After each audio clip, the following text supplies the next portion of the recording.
Hello, and welcome to Books from Your Therapist, a podcast where we talk to therapists and mental health practitioners about their mental health related book recommendations. We hope that by mixing book talk with mental health, that will open up the conversation around books your therapist might have suggested and make them more accessible to everyone. This podcast is not a substitute for mental health care. It is for educational and entertainment purposes only. I'm Amanda Throckmorton, a marriage and family therapist in California. And I'm Tara Kremen, and I work in the book industry in Toronto, in Canada. In this inaugural episode, we thought that we would talk a little bit about how Amanda and I know each other. So we're just not going to include a guest this time. And we're just going to talk about how we met and why we wanted to start a podcast.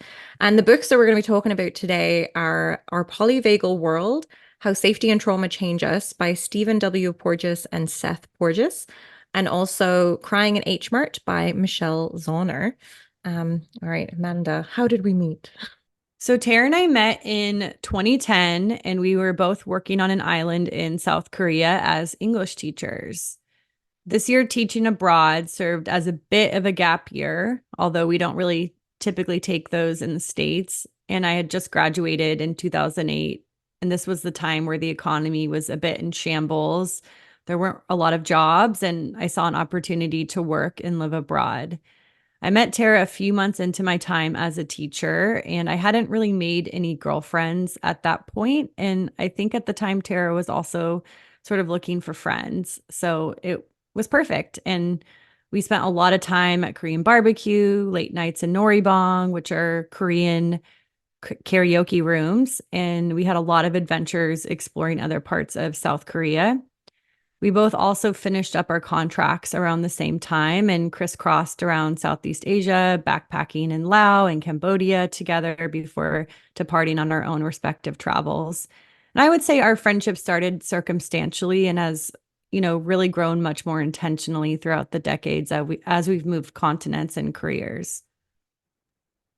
Yeah, for sure. I think we've kind of gotten into the flow of being long distance buds as we've kind of lived in different places, as I've gone home to Ireland and then immigrating again to Canada. And always remembering that very first American Thanksgiving I ever celebrated in Cambodia. Mm-hmm. But yeah, so now we are used to having a kind of taking advantage of technology for communication, whether it's like Marco Polo or just like WhatsApps and things like that. So moving on to like a Zoom conversation is pretty natural and felt like a good way for us to sort of kind of I'm rambling, but a good way No, for us I to think it's start a good. podcast. Yeah. Yeah. Um cool. So Amanda is the therapist part of this podcast, and I guess I kind of semi-represent like the book part of the podcast. I here in Canada work for Kobo, which is literally an anagram of the word book. That's like me in my sales mode.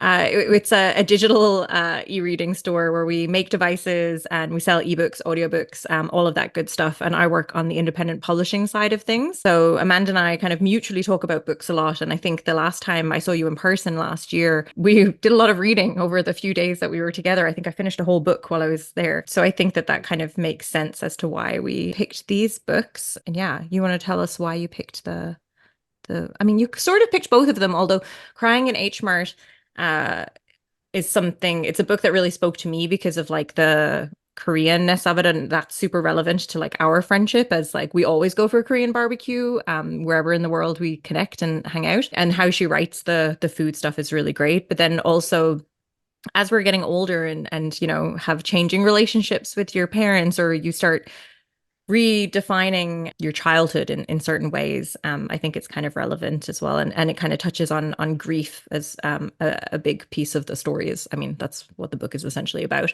which is why I thought that one was a good pick. And I think I gave it to you the last time I saw you. You did. Good. And then you picked the other one, which I had not heard of. I don't read, I enjoyed reading it actually, but I don't read it as many kind of clinical books per se. So why did you pick that? Yeah, so I chose Our Polyvagal World because I feel like it's a good basis of understanding one's nervous system and how our environment gives us a lot of cues on whether or not we feel safe. And, as a therapist, I feel like this is just really important information for people to understand about themselves. And, I've read a lot of Stephen Porges in the past, and I felt like this book felt like the most, how do I say this? The easiest to digest in a way where the first half, was a little bit more about the nervous system, the science behind it, as well as like how the vagus nerve works. And then the second half I felt was, you know, how to apply this to your life or kind of understand the systems that we participate in that keep us in a place of feeling unsafe within our bodies. So I just felt like it was a good place to start in with a conversation about mental health and understanding ourselves. Yeah, I agree. I don't have a at all a science background. Like in high school, I didn't do science, but I had to sit in the biology class for some reason. So I used to sit and listen to my Discman because I didn't want to have any little bit of science ingested into me. So I find this stuff sometimes a little bit out of my like scope, I guess. Like it's sort of like not a default place, but it was written, I thought, in a pretty accessible way where I kind of felt like I understood some of the more sciencey pieces, and like some of it stayed with me, especially the way that he sort of like metaphors like the traffic lights and things like. Yeah, absolutely. As I said, I just feel like it's a good basis of understanding, one's nervous system. And, I work as a therapist in California, and I work a lot with teens and individuals. And I feel like a lot of therapy is around learning yourself, your body, and the environments that are keeping you feeling anxious, unsafe, whatever it is. So, yeah, I just felt like this would be a good place to start.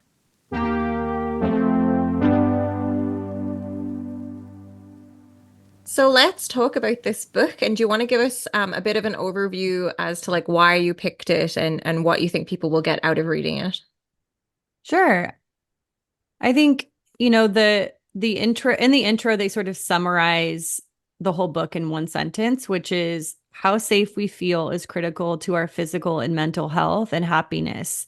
This is the theory of our autonomic nervous system, which is the system of nerves that run throughout the entire body and control all the unconscious processes like breathing and heart beating. This book particularly focus on the vagus nerve, which stretches from the brain all the way to the gut and has these sort of fibers that connect to many organs in our body. So basically, it's a major form of communication. Yeah, they called it a bidirectional superhighway, which I thought was interesting. And then also that is it more so like, I mean, maybe you'll talk about this, but it's more the field and it's like less going down to the brain, it's more up from the brain, which I thought was interesting as well, because I have never heard of this before.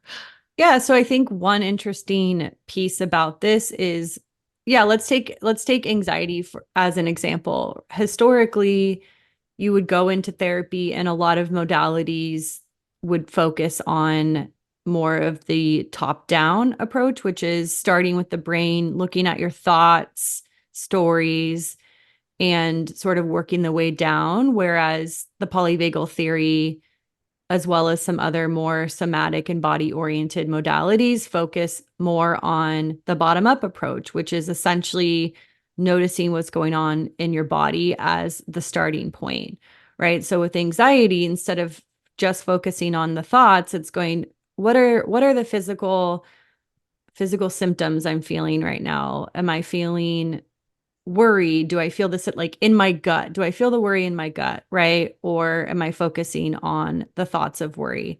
So essentially, the polyvagal theory is highlighting the importance of the nervous system.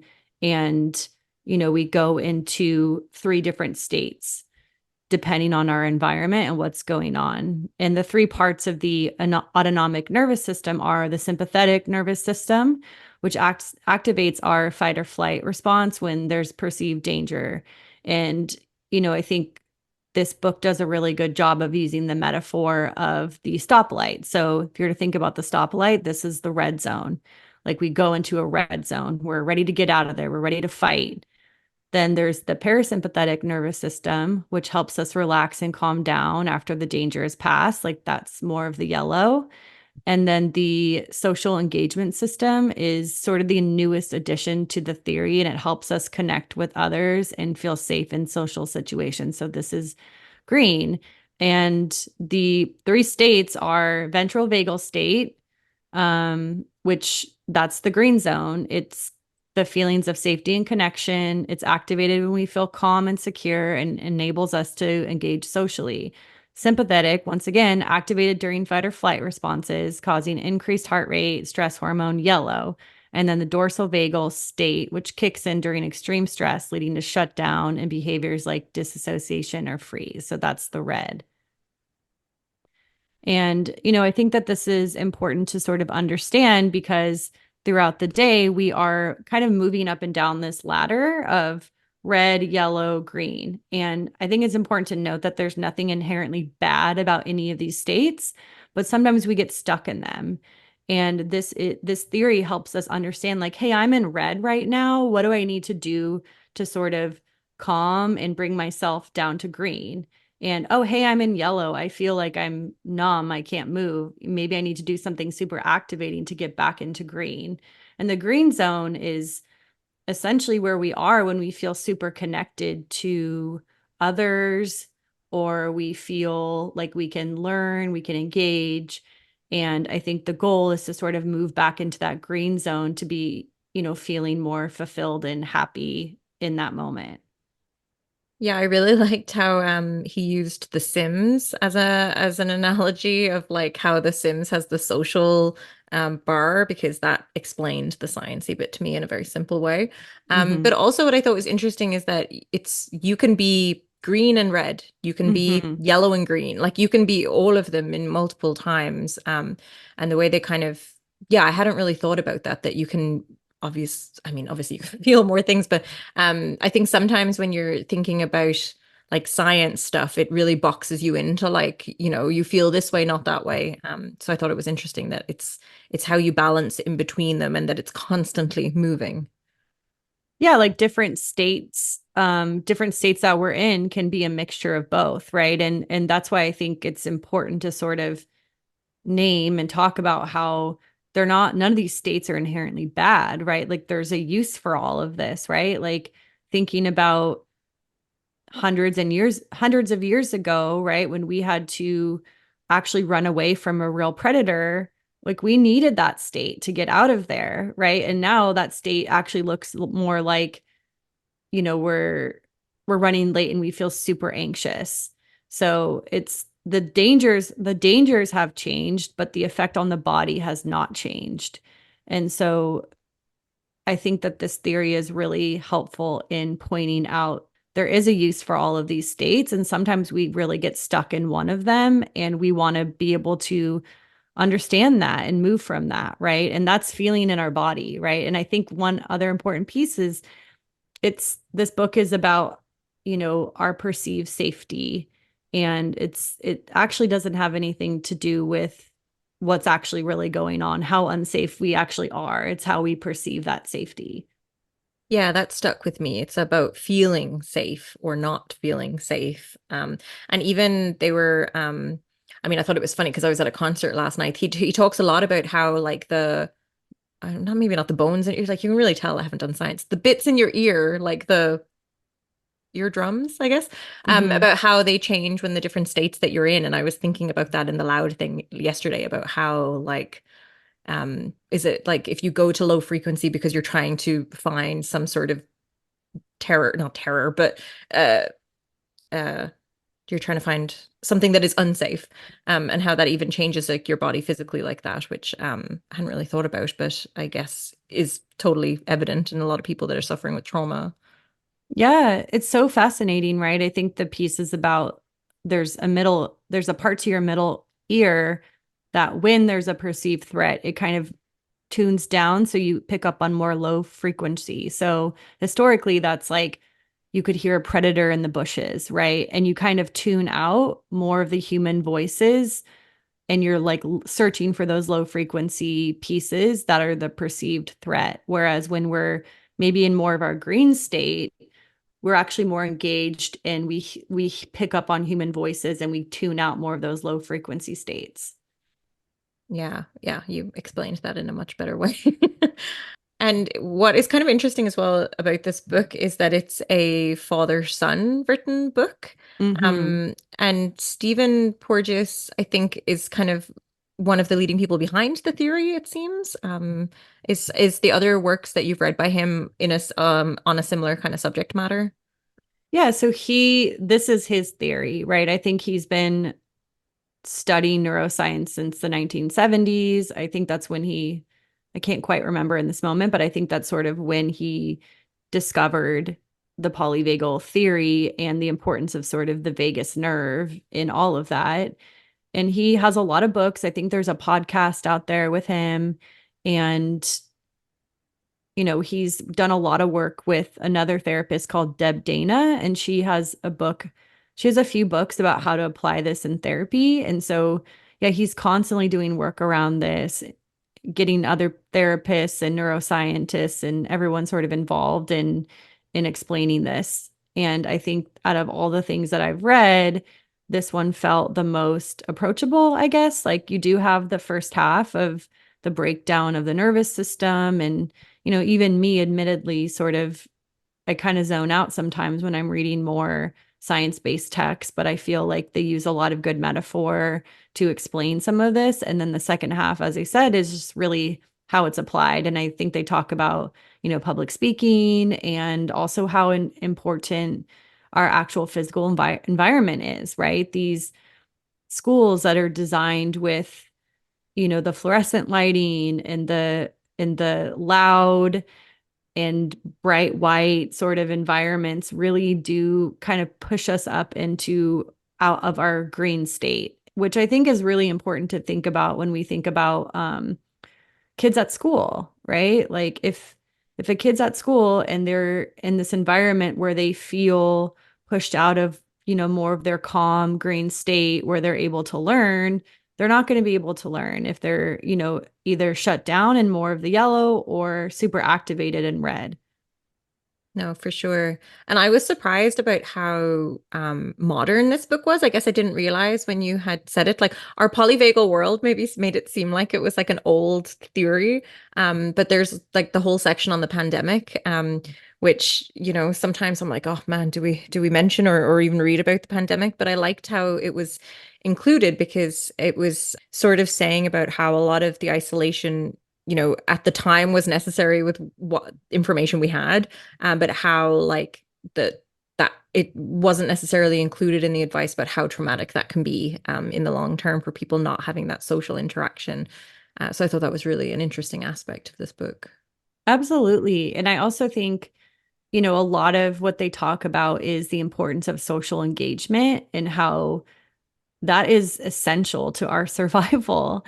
And things like Zoom are great, but it doesn't give us the exact benefits that we need. We do need some of that in-person connection where, it makes me think of when we sign off Zoom and, you're kind of searching for that leave button and everyone, you kind of do this frozen zombie face, right? Like those things don't happen in real life interactions.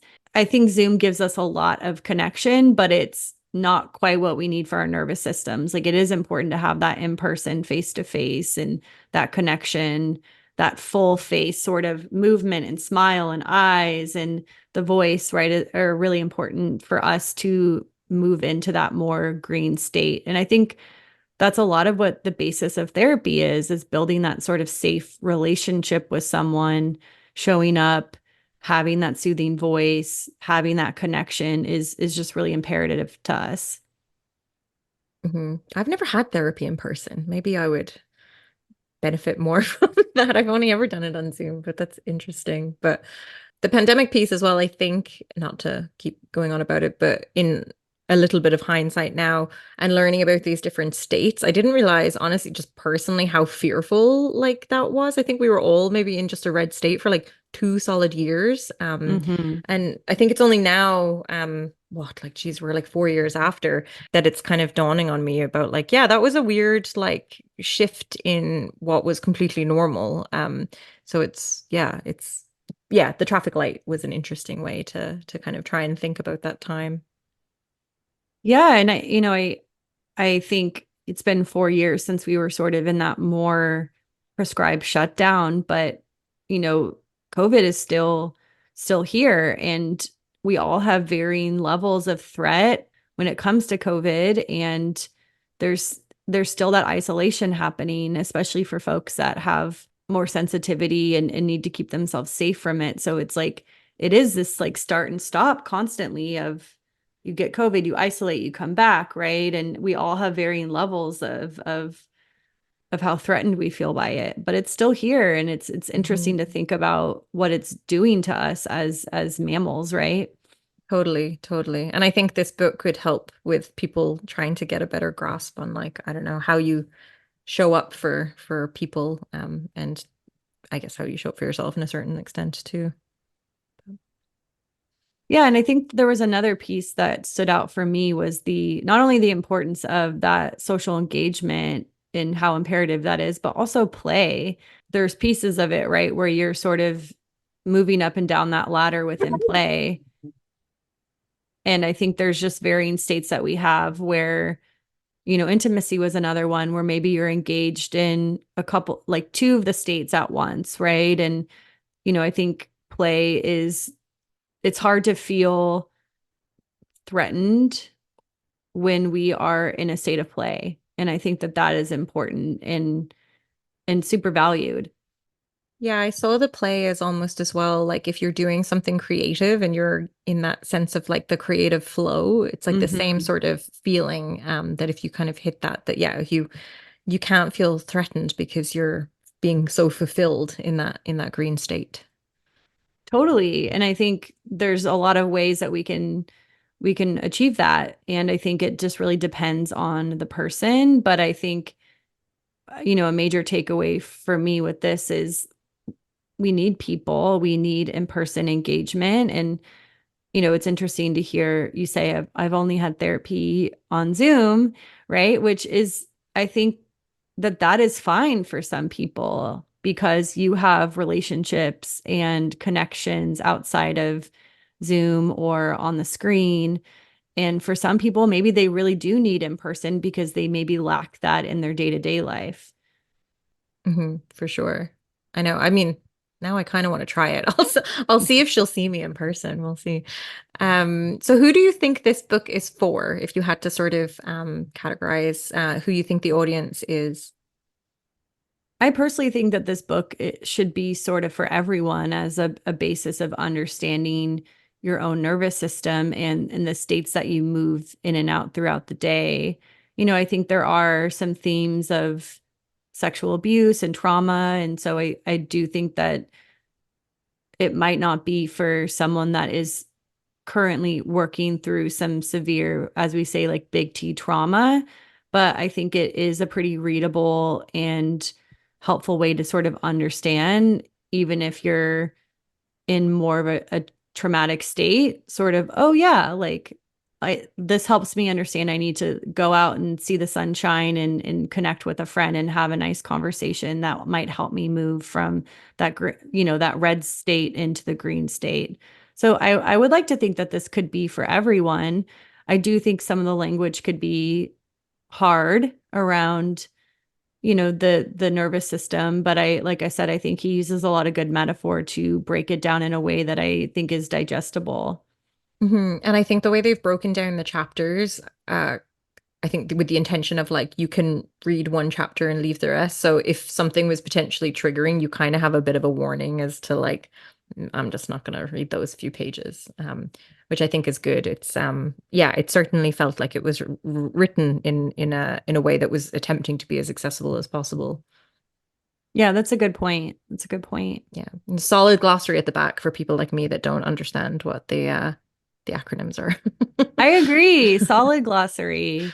Yeah. Yeah, there's a lot of good helpful footnotes, right? And I think throughout the book, there's a footnote of if you're more interested in diving into the science, like follow this here, right? And I Hmm. like that there were there were pieces that were shared, and also you had the choice whether or not you wanted to. Some people are big science nerds and want to learn a lot of these things that maybe not everyone feels as drawn to. So I like that there was a choice there. No, I do too. Anything else that you wanted to talk about, or shall we move on to our second book? I guess I'm curious, as someone who this is your first time sort of reading about it. Hmm. I know you shared a few of your takeaways, but is there anything else that stood out to you, or as you were reading, did you have any sort of like aha moments around understanding yourself or any of the material? Yeah, I think, I mean, I found it very eye-opening just to learn about that. I think, like I said, about how you can be in more than one state at one time it seems silly, but something that I hadn't considered.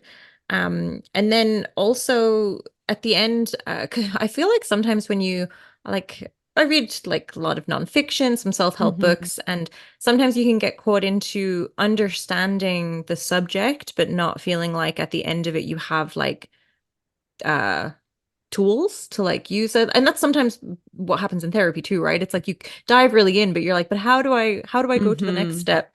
But I like that they did sort of end this about like, it's all about like moving in and out of your states. And I think I'm just looking at my notes here. It's saying that like you can use mechanisms like breath or movement to kind of help move through them.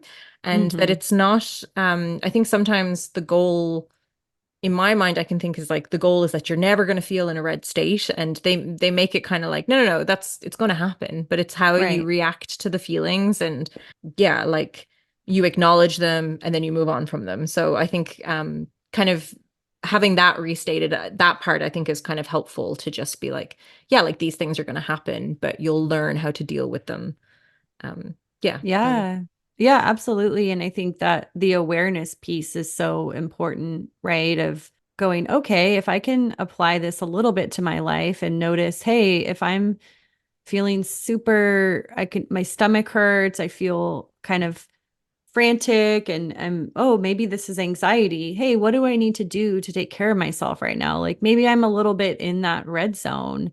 Oh, do I want to go sit by myself in a room? Do I want to call up a friend and have a phone conversation? Do I need to go get some movement, move my body, go for a walk, right? Like I think that's my hope, that people take this piece away is just a little bit more of an understanding of how they can start to connect to themselves in states of anxiety or stress, or a state of immobilization, right? Like I can't get out of bed. Hey, maybe I need to do something to activate myself a little bit to move out of this place. I think this is helpful for everyone.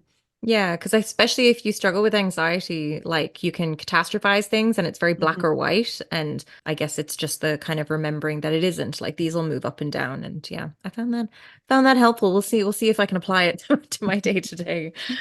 I'm sure I'll still call you in panic from time to time.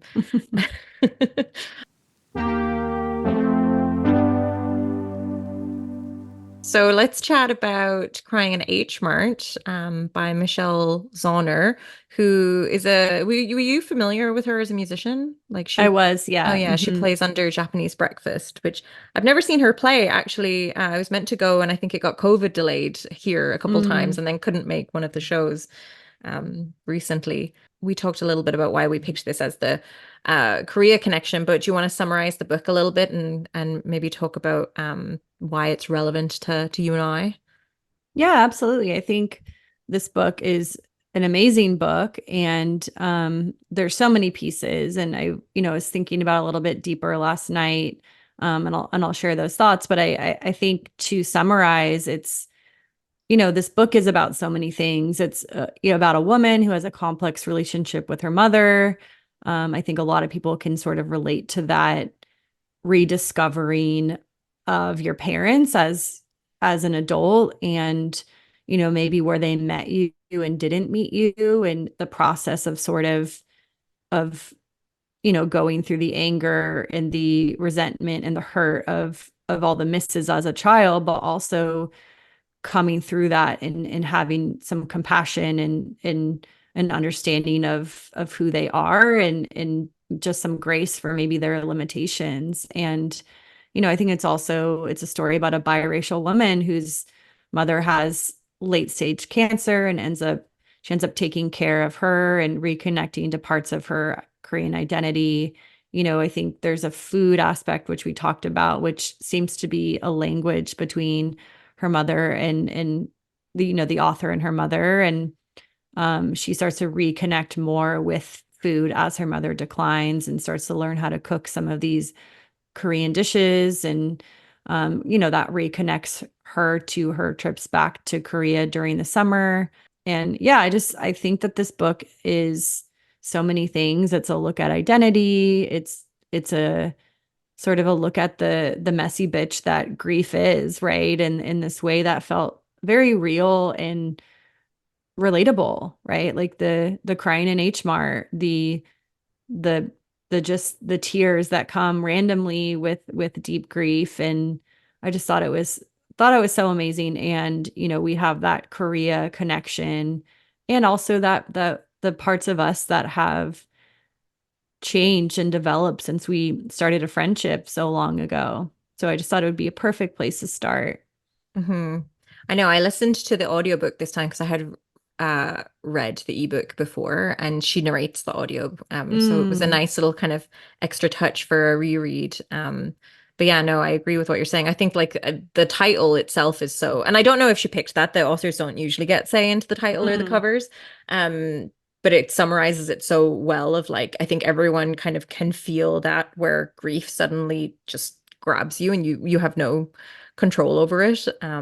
So yeah, I thought that was really interesting. And yeah, like the identity piece for sure about her Korean mother dying and like that being her only, or I guess her seemingly only connection to that kind of community.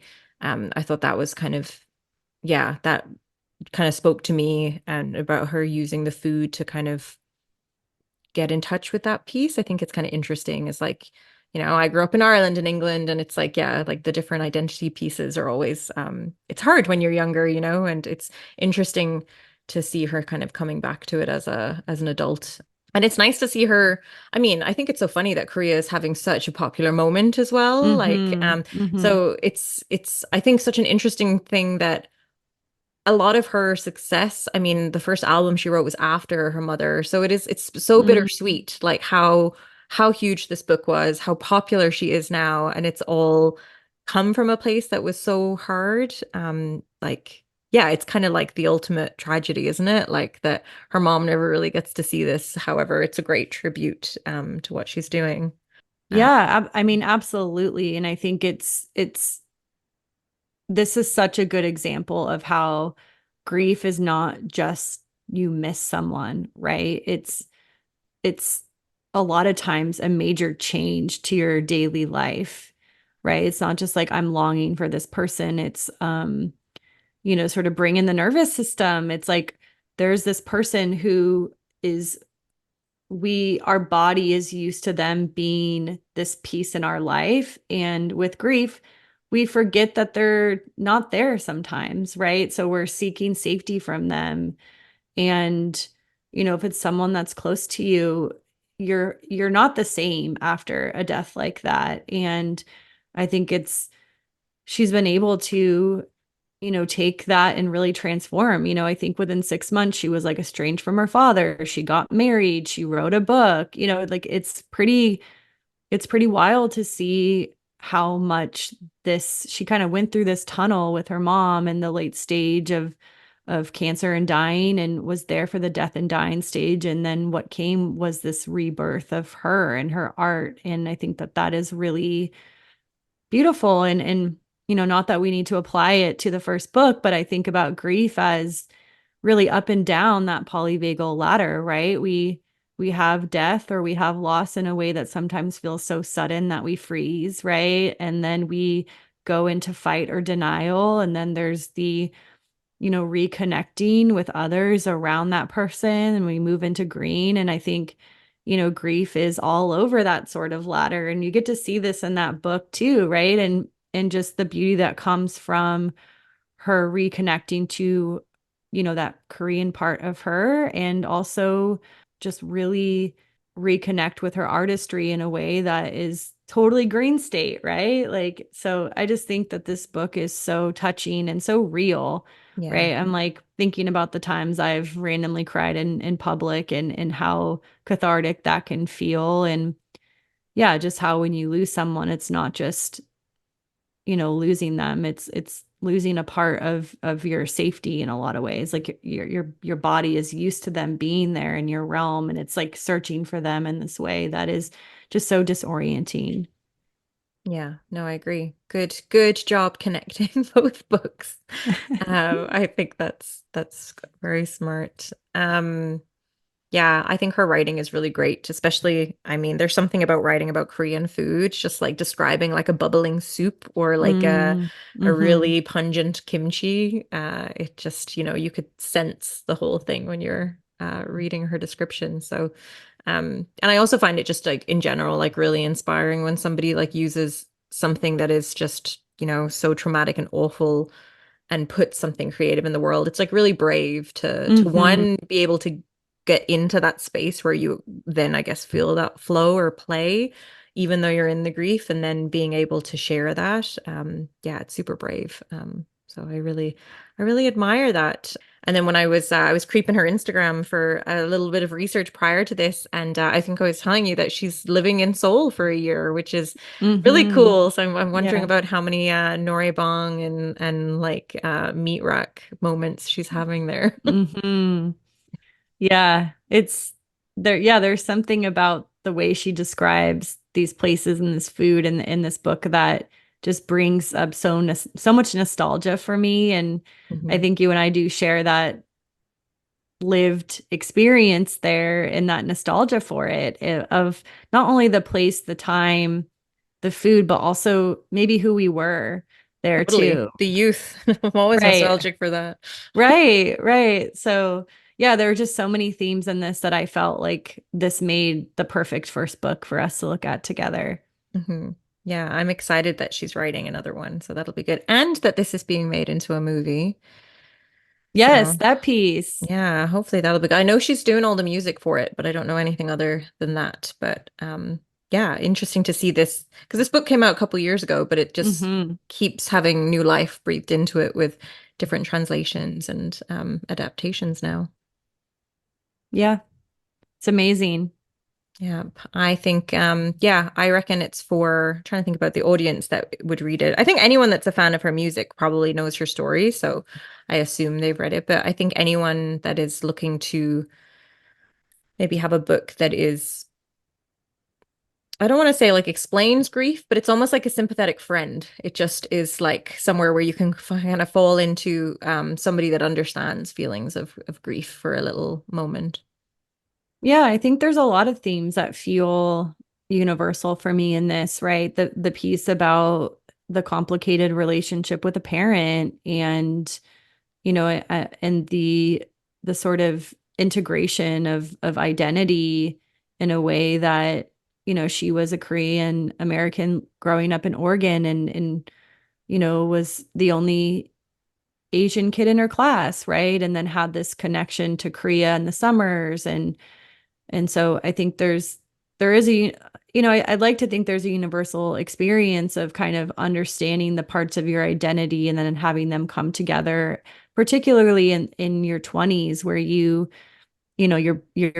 brain is coming online, you're starting to you're starting to sort of connect with who you are and understand parts of your past that maybe you haven't looked at in the past. And so I feel like this is an experience a lot of people can understand, as well as, being impacted by a loved one having cancer. Like there's that is just an agonizing, ongoing, sort of relentless experience. And I think that, you feel that in her writing as well as the death and dying stage.